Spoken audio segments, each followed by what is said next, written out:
I was sick unto death with that long agony, and when they at length unbound me, and I was permitted to sit, I felt that my senses were leaving me.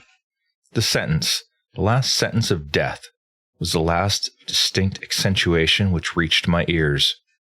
After that, the sound of the inquisitorial voices seemed merged in one dreamy, indeterminate hum. It conveyed to my soul the idea of revolution, perhaps from its association in fancy with the burr of a mill wheel. This only for a brief period, for presently I heard no more. Yet for a while I saw, but with how terrible an exaggeration! I saw the lips of the black-robed judges. They appeared to me white, whiter than the sheet upon which I traced these words, and thin, even to grotesqueness, thin with the intensity of their expression of firmness, of immovable resolution, of stern contempt of human torture. I saw that the decrees of what to me was fate were still issuing from those lips. I saw them writhe with deadly locution. I saw them fashion the syllables of my name, and I shuddered because no sound succeeded. I saw, too, for a few moments of delirious horror, the soft and nearly imperceptible waving of the sable draperies which enwrapped the walls of the apartment. And then my vision fell upon the 7 tall candles upon the table. At first they wore the aspect of charity, and seemed white and slender angels who would save me. But then, all at once, there came a most deadly nausea over my spirit, and I felt every fibre of my frame thrill as if I had touched the wire of a galvanic battery, while the angel forms became meaningless spectres, with heads of flame, and I saw that from them there would be no help. And then there stole into my fancy, like a rich musical note, the thought of what sweet rest there must be in the grave. The thought came gently and stealthily, and it seemed long before it attained full appreciation. But just as my spirit came at length properly to feel and entertain it, the figures of the judges vanished. As if magically, from before me, tall candles sank into nothingness. Their flames went out utterly. The blackness of darkness supervened. All sensations appeared swallowed up in a mad rushing descent as of the soul into Hades. Then silence and stillness. Night were the universe. I had swooned, but still will not say that all consciousness was lost. What of it there remained I will not attempt to define, or even to describe. Yet all was not lost. In the deepest slumber? No. In delirium? No. In a swoon? No. In death? No. Even in the grave, all is not lost, else there is no immortality for man. Arousing from the most profound of slumbers, we break the gossamer web of some dream. Yet in a second afterward, so frail may that web have been, we remember not that we have dreamed. In the return to life from the swoon there are 2 stages. First, that of the sense of mental or spiritual. Secondly, that of the sense of physical existence. It seems probable that if, upon reaching the second stage, we could recall the impressions of the first, we should find these impressions eloquent in memories of the gulf beyond. And that gulf is what? How at least shall we distinguish its shadows from those of the tomb? But if the impressions of what I have termed the first stage are not, at will, recalled, yet, after long interval, do they not come unbidden, while we marvel whence they come? He who has never swooned is not he who finds strange palaces and wildly familiar faces in the coals that glow. Is not he who beholds floating in mid-air the sad visions that the many may not view? Is not he who ponders over the perfume of some novel flower? Is not he whose brain grows bewildered the meaning of some musical cadence which has never before arrested his attention? Amid frequent and thoughtful endeavors to remember, amid earnest struggles to regather some token of the state of seeming nothingness into which my soul had lapsed, there have been moments when I have dreamed of success. There have been brief, very brief periods when I have conjured up remembrances which the lucid reason of the latter epoch assures me could have had reference only to that condition of seeming unconsciousness. These shadows of memory tell, indistinctly, of tall figures that lifted and bore me in silence down, still down, till a hideous dizziness oppressed me at the mere idea of the interminableness of the descent. They tell also of a vague horror at my heart, on account of that heart's unnatural stillness. Then comes a sense of sudden motionless throughout all things, as if those who bore me, a ghastly train, had outrun, in their descent, the limits of the limitless, and paused for the wearisomeness of their toil. After this I call to mind flatness and dampness, and then all is madness, the madness of a memory which busies itself among forbidden things. Very suddenly there came back to my soul motion and sound, the tumultuous motion of the heart, and, in my ears, the sound of its beating. Then a pause, in which all is blank. Then again sound, and motion, and touch, a tingling sensation pervading my frame. Then the mere consciousness of existence, without thought, a condition which lasted long. Then, very suddenly though, and shuddering terror, an earnest endeavor to comprehend my true state. Then a strong desire to lapse into insensibility. Then a rushing revival of soul and a successful effort to move. And now a full memory of the trial, of the judges, of the sable draperies, of the sentence, of the sickness, of the swoon. Then entire forgetfulness of all that followed, of all that a later day and much earnestness of endeavor have enabled me vaguely to recall. So far, I had not opened my eyes. I felt that I lay upon my back, unbound.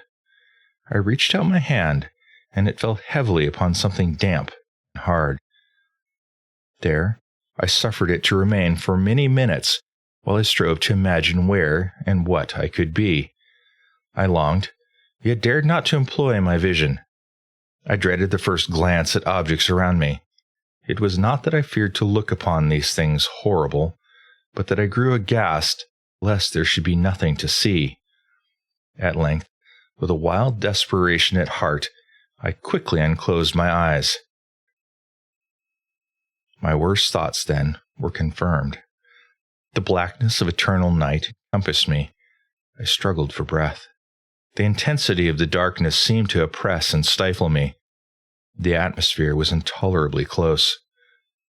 I still lay quietly and made effort to exercise my reason. I brought to mind the inquisitorial proceedings, and attempted from that point to deduce my real condition. The sentence had passed, and it appeared to me that a very long interval of time had since elapsed. Yet not for a moment did I suppose myself actually dead. Such a supposition, notwithstanding what we read in fiction, is altogether inconsistent with real existence. But where and in what state was I? The condemned to death, I knew, perished usually at the auto de fe, and one of these had been held on the very night of the day of my trial. Had I been remanded to my dungeon to await the next sacrifice, which would not take place for many months? This I at once saw could not be. Victims had to be in immediate demand. Moreover, my dungeon, as well as all the condemned cells at Toledo, had stone floors, and light was not altogether excluded.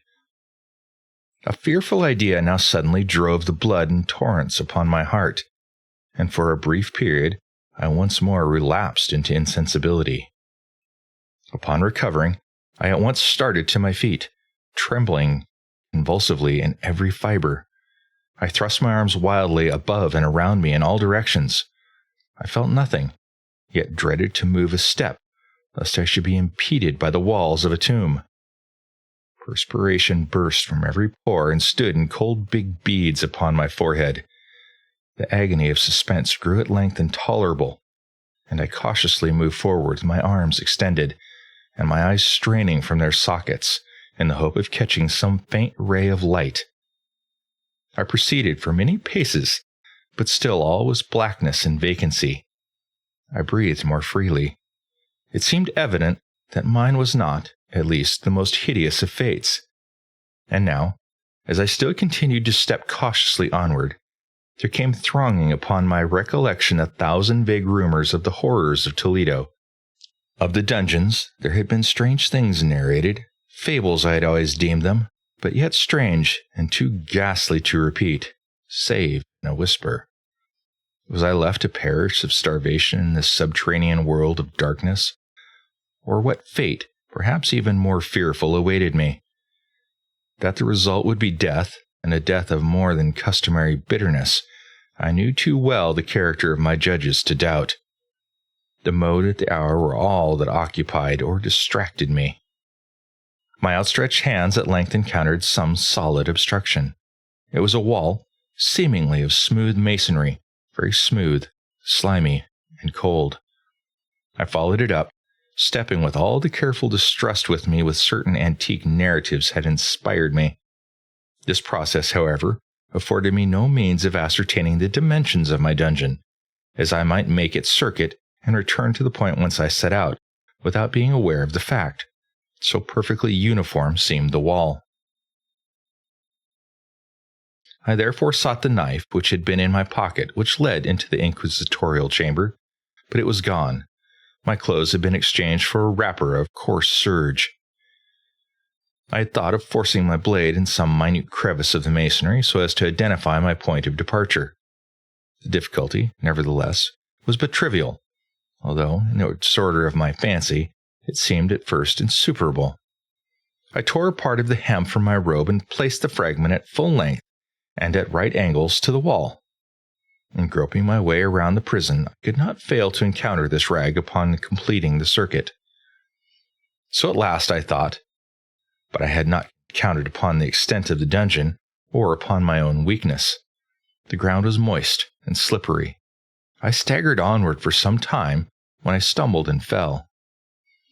My excessive fatigue induced me to remain prostrate, and sleep soon overtook me as I lay. Upon awaking and stretching forth an arm, I found beside me a loaf and a pitcher with water. I was too much exhausted to reflect upon this circumstance, but ate and drank with avidity.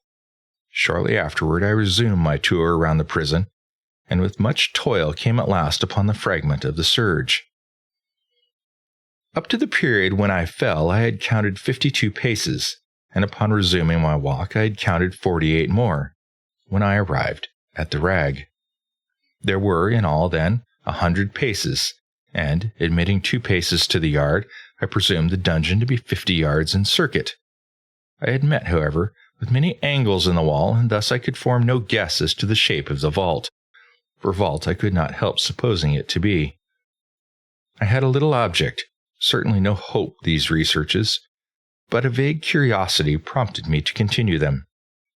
Quitting the wall, I resolved to cross the area of the enclosure. At first I proceeded with extreme caution, for the floor, although seemingly of solid material, was treacherous with slime. At length, however, I took courage and did not hesitate to step firmly, endeavoring to cross in as direct a line as possible. I had advanced some 10 or 12 paces in this manner, when the remnant of the torn hem of my robe became entangled between my legs. I stepped on it and fell violently on my face.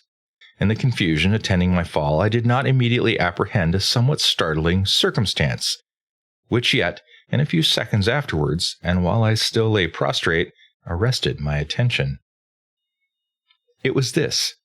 My chin rested upon the floor of the prison, but my lips and the upper portion of my head, although seemingly at a less elevation than my chin, touched nothing. At the same time, my forehead seemed bathed in a clammy vapor, and the peculiar smell of decayed fungus arose to my nostrils. I put forward my arm and shuddered to find that I had fallen at the very brink of a circular pit, whose extent, of course, I had no means of ascertaining at the moment. Groping about the masonry just below the margin, I succeeded in dislodging a small fragment and let it fall into the abyss. For many seconds I hearkened to its reverberations as it dashed against the sides of the chasm in its descent. At length there was a sullen plunge into water, succeeded by loud echoes. At the same moment, there came a sound resembling the quick opening and as rapid closing of a door overhead, while a faint gleam of light flashed suddenly through the gloom, and as suddenly faded away. I saw clearly the doom which had been prepared for me, and congratulated myself upon the timely accident by which I had escaped. Another step before my fall, and the world had seen me no more. And the death just avoided was that very character which I had regarded as fabulous and frivolous in the tales respecting the Inquisition. To the victims of its tyranny, there was a choice of death with its direst physical agonies, or death with its most hideous moral horrors. I had been reserved for the latter. By long suffering, my nerves had been unstrung, until I trembled at the sound of my own voice, and had become in every respect a fitting subject for the species of torture which awaited me. Shaking in every limb, I groped my way back to the wall, resolving there to perish rather than risk the terror of the wells, of which my imagination now pictured many in various positions about the dungeon. In other conditions of mind, I might have had courage to end my misery at once by a plunge into one of these abysses, but now I was the veriest of cowards. Neither could I forget what I had read of these pits, that the sudden extinction of life formed no part of their most horrible plan. Agitation of spirit kept me awake for many long hours, but at length I again slumbered. Upon arousing, I found by my side, as before, a loaf and pitcher of water. A burning thirst consumed me, and I emptied the vessel at a draught. It must have been drugged, for scarcely had I drunk before I became irresistibly drowsy. A deep sleep fell upon me, a sleep like that of death. How long it lasted, of course, I know not, but when, once again, I unclosed my eyes, the objects around me were visible. By a wild sulphurous luster, the origins of which I could not at first determine, I was enabled to see the extent and aspect of the prison. In its size, I had been greatly mistaken. The whole circuit of its walls did not exceed 25 yards. For some minutes this fact occasioned me a world of vain trouble. Vain indeed. For what could be of less importance, under the terrible circumstances which environed me, than the mere dimensions of my dungeon? But my soul took a wild interest in trifles, and I busied myself in endeavors to account for the error I had committed in my measurement. The truth at length flashed upon me. In my first attempt at exploration, I had counted 52 paces, up to the period when I fell. I must have then been within a pace or two of the fragment of serge. In fact, I had nearly performed the circuit of the vault. I then slept, and upon awaking, I must have returned upon my steps, thus supposing the circuit nearly double what it actually was. My confusion of mind prevented me from observing that I began my tour with the wall to my left, and ended it with my wall to the right. I had been deceived, too, in respect to the shape of the enclosure. In feeling my way, I had found many angles, and thus deduced the area of great irregularity, so potent in this effect of total darkness upon one arousing from lethargy or sleep. The angles were simply those of a few slight depressions or niches, at odd intervals. The general shape of the prison was square. What I had taken for masonry seemed now to be iron or some other metal in huge plates, whose sutures or joints occasioned the depressions. The entire surface of this metallic enclosure was rudely daubed in all the hideous and repulsive devices to which the charnel superstitions of the monks has given rise. Figures of fiends, an aspect of menace, of skeleton forms, and other more really fearful images, overspread, disfigured the walls. I observed that the outlines of these monstrosities were sufficiently distinct, but that the colors seemed faded and blurred, as if from the effects of a damp atmosphere. I now noticed the floor, too, which was of stone. In the center yawned the circular pit from whose jaws I had escaped, but it was the only one in the dungeon. All this I saw indistinctly, and by much effort, for my personal condition had been greatly changed during slumber. I now lay upon my back, and at full length, on a species of low framework of wood. To this I was securely bound by a long strap, resembling a surcingle. It passed in many convolutions about my limbs and body, leaving at liberty only my head and my left arm to such extent that I could, by dint of much exertion, supply myself with the food from an earthen dish which lay by my side on the floor. I saw, to my horror, that the pitcher had been removed. I say to my horror, for I was consumed with intolerable thirst.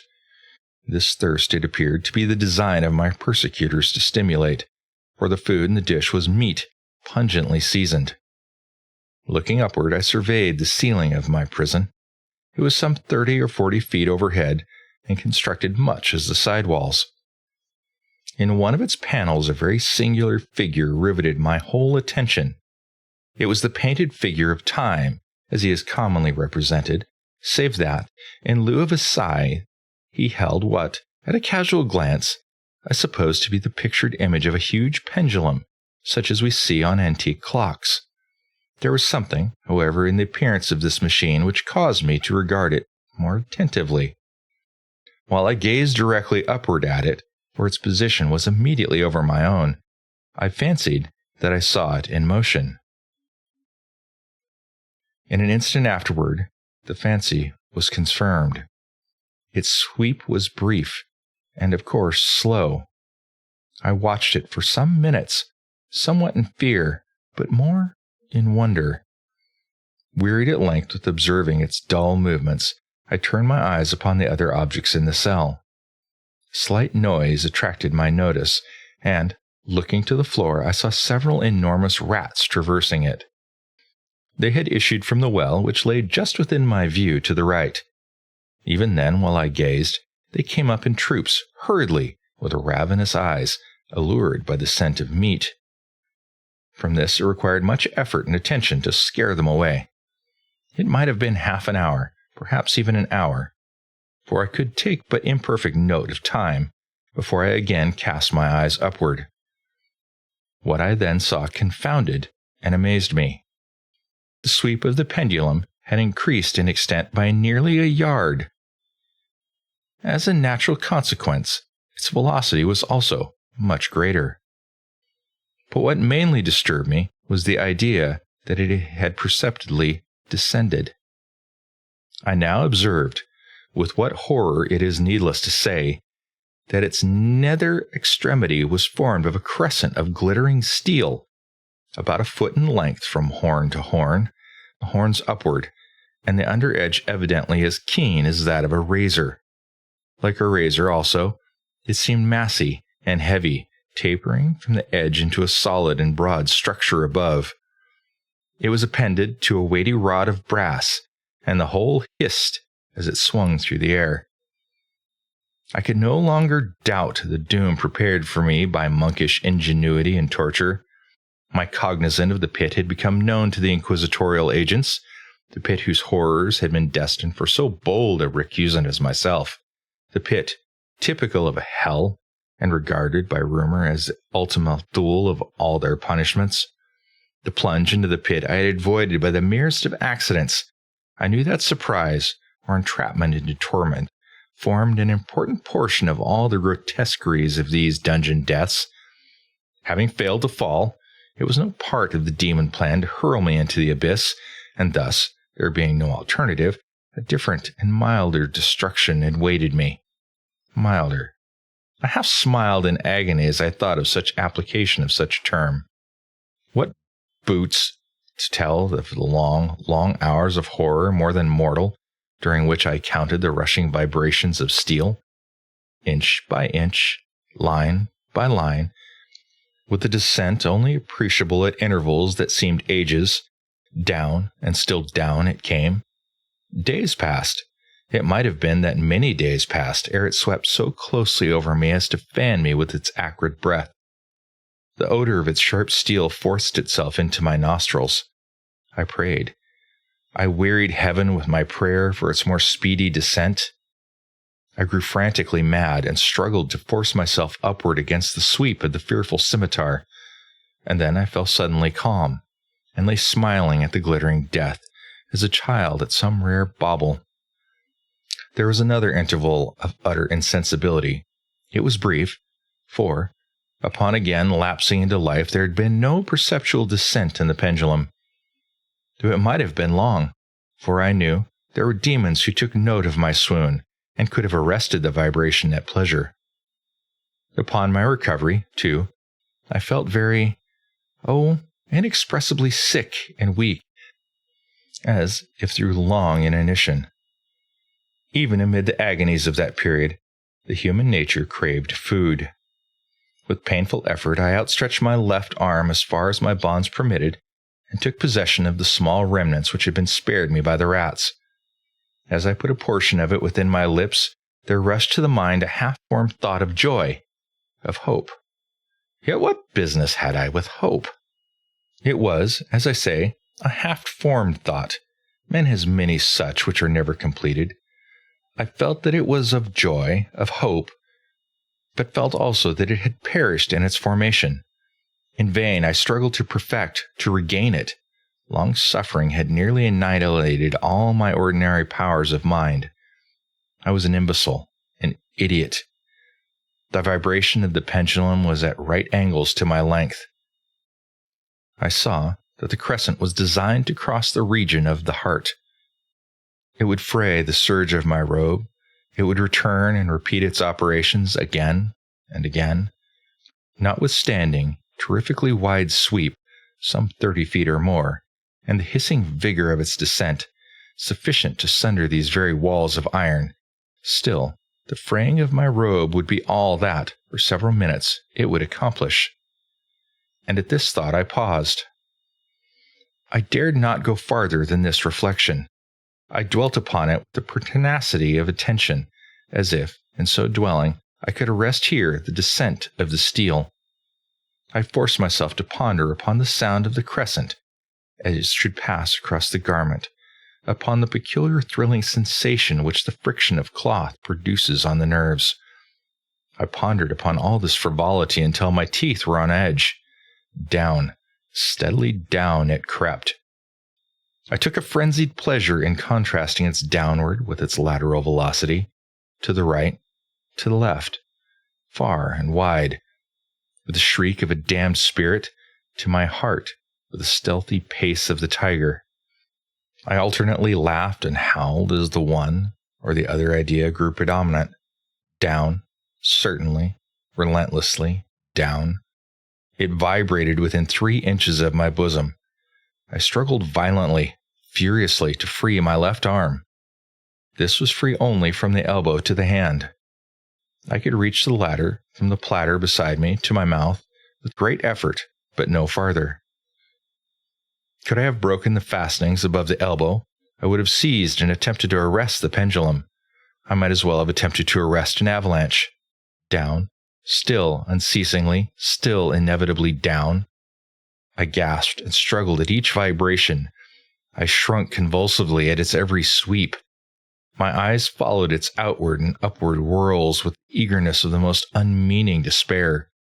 They closed themselves spasmodically at the descent, although death would have been a relief. Oh, how unspeakable. Still I quivered in every nerve to think how slight a sinking of the machinery would precipitate that keen, glistening axe upon my bosom.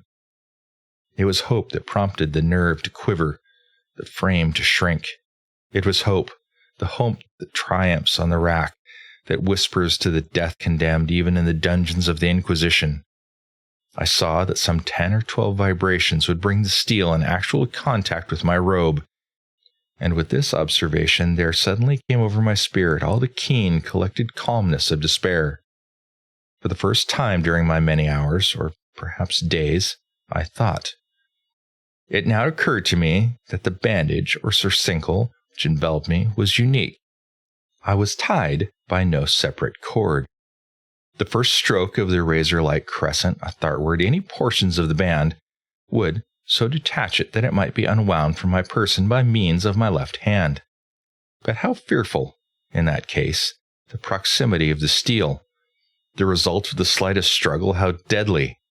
Was it likely, moreover, that the minions of the torturer had not foreseen and provided for this possibility? Was it probable that the bandage crossed my bosom in the track of the pendulum? Dreading to find my faint, and, As it seemed, in the last hope frustrated, I so far elevated my head as to obtain a distinct view of the breast. The surcincle enveloped my limbs and body, close in all directions, save in the path of the destroying crescent. Scarcely had I dropped my head back into its original position when there flashed upon my mind what I cannot better describe than as the unformed half of that idea of deliverance to which I have previously alluded, and of which a moiety only floated indeterminately through my brain when I raised food to my burning lips. The whole thought was now present, feeble, scarcely sane, scarcely definite, but still entire. I proceeded at once with nervous energy of despair to attempt its execution. For many hours, the immediate vicinity of the low framework upon which I lay had been literally swarming with rats.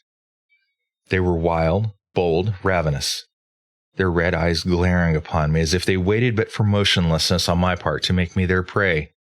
To what food, I thought, have they been accustomed in the well? They had devoured, in spite of all my efforts to prevent them, all but a small remnant of the contents of the dish. I had fallen into an habitual seesaw, or wave of the hand about the platter, and, at length, the unconscious uniformity of the movement deprived it of effect. In their voracity, the vermin frequently fastened their sharp fangs in my fingers. With the particles of the oily and spicy viand which now remained, I thoroughly rubbed the bandage wherever I could reach it. Then, raising my hand from the floor, I lay breathlessly still. At first, the ravenous animals were startled and terrified at the change, at the cessation of movement. They shrank alarmedly back. Many sought the well. But this was only for a moment. I had not counted in vain upon their voracity. Observing that I remained without motion, one or two of the boldest leapt upon the framework and smelt at the surcincle. This seemed to be the signal for a general rush. Forth from the well they hurried in fresh troops. They clung to the wood, they overran it, and leaped in hundreds upon my person. The measured movement of the pendulum disturbed them not at all. Avoiding its strokes, they busied themselves with the anointed bandage. They pressed, they swarmed upon me in ever-accumulating heaps. They writhed upon my throat. Their cold lips sought my own. I was half stifled by their thronging pressure. Disgust, for which the world has no name, swelled my bosom, and chilled, with a heavy clamminess, my heart. Yet 1 minute, and I felt that the struggle would be over. Plainly, I perceived the loosening of the bandage. I knew that in more than one place it must be already severed. With a more than human resolution, I lay still. Nor had I erred in my calculations, nor had I endured in vain. At length, I felt that I was free. The surcincle hung in ribbons from my body, but the stroke of the pendulum already pressed upon my bosom. It had divided the serge of the robe. It had cut through the linen beneath. Twice again it swung, and a sharp sense of pain shot through every nerve. But the moment of escape had arrived. At a wave of my hand, my deliverers hurried tumultuously away. With a steady movement, cautious, sidelong, shrinking, and slow, I slid from the embrace of the bandage and beyond the reach of the scimitar. For the moment, at least, I was free. Free! And in the grasp of the Inquisition. I had scarcely stepped from my wooden bed of horror upon the stone floor of the prison, when the motion of the hellish machine ceased, and I beheld it drawn up by some invisible force through the ceiling. This was a lesson which I took desperately to heart. My every motion was undoubtedly watched. Free, but I had escaped death in one form of agony, to be delivered unto worse than death in some other. With that thought, I rolled my eyes nervously around me of the barriers of iron that hemmed me in. Something unusual, some change which, at first, I could not appreciate distinctly, it was obvious, had taken place in the apartment. For many minutes of a dreamy and trembling abstraction, I busied myself in vain, unconnected conjecture. During this period, I became aware, for the first time, of the origin of the sulphurous light which illuminated the cell. It proceeded from a fissure about half an inch in width, extending entirely around the prison at the base of the walls, which thus appeared, and were, completely separate from the floor.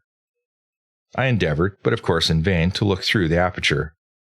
As I arose from the attempt, the mystery once of the alteration in the chamber broke at once upon my understanding. I have observed that, although the outlines of the figures upon the walls were sufficiently distinct, yet the colors seemed blurred and indefinite. These colors had now assumed, and were momentarily assuming, a startling and most intense brilliancy that gave to the spectral and fiendish portraitures an aspect that might have thrilled even firmer nerves than my own. Demon eyes of a wild and ghastly vivacity glared upon me in 1,000 directions, where none had been visible before, and gleamed with the lurid luster of a fire that I could not force my imagination to regard as unreal. Unreal. Even while I breathed, there came to my nostrils the breath of the vapor of heated iron. A suffocating odor pervaded the prison. A deeper glow settled each moment in the eyes that glared at my agonies. A richer tint of crimson diffused itself over the pictured horrors of blood. I panted. I gasped for breath. There could be no doubt of the design of my tormentors. Oh, most unrelenting. Oh, most demoniac of men. I shrank from the glowing metal to the center of the cell. Amid the thought of the fiery destruction that impended, the idea of the coolness of the well came over my soul like balm. I rushed to its deadly brink. I threw my straining vision below. The glare from the enkindled roof illumined its innermost recesses. Yet, for a wild moment, did my spirit refuse to comprehend the meaning of what I saw. At length it forced, it wrestled its way into my soul, it burned itself in upon my shuddering reason. Oh, for a voice to speak. Oh, horror. Oh, any horror but this. With a shriek, I rushed from the margin and buried my face in my hands, weeping bitterly. The heat rapidly increased, and once again I looked up, shuddering as with a fit of ague. There had been a second change in the cell, and now the change was obviously in the form. As before, it was in vain that I, at first, endeavored to appreciate or understand what was taking place. But not long was I left in doubt. The inquisitorial vengeance had been hurried by my twofold escape, and there was to be no more dallying with the king of terrors. The room had been square. I saw that 2 of its iron angles were now acute, 2 consequently obtuse. The fearful difference quickly increased with a low rumbling or moaning sound. In an instant, the apartment had shifted its form into that of a lozenge. But the alteration stopped not here. I neither hoped nor desired it to stop. I could have clasped the red walls to my bosom as a garment of eternal peace. Death, I said, any death but that of the pit. Fool. Might I have not known that into the pit it was the object of the burning iron to urge me? Could I resist its glow? Or, if even that, could I withstand its pressure? And now flatter and flatter grew the lozenge, with a rapidity that left me no time for contemplation. Its center, and of course its greatest width, came just over the yawning gulf. I shrank back, but the closing walls pressed me resistlessly onward. At length, for my seared and writhing body, there was no longer an inch of foothold on the firm floor of the prison. I struggled no more, but the agony of my soul found vent in one loud, long, and final scream of despair. I felt that I tottered upon the brink. I averted my eyes. There was a discordant hum of human voices. There was a loud blast as of many trumpets. There was a harsh grating as of 1,000 thunders. Fiery walls rushed back, and an outstretched arm caught my own as I fell, fainting, into the abyss. It was that of General LaSalle. The French army had entered Toledo. The Inquisition was in the hands of its enemies. Well, dear listener, there's something almost worse than the pendulum itself in that story.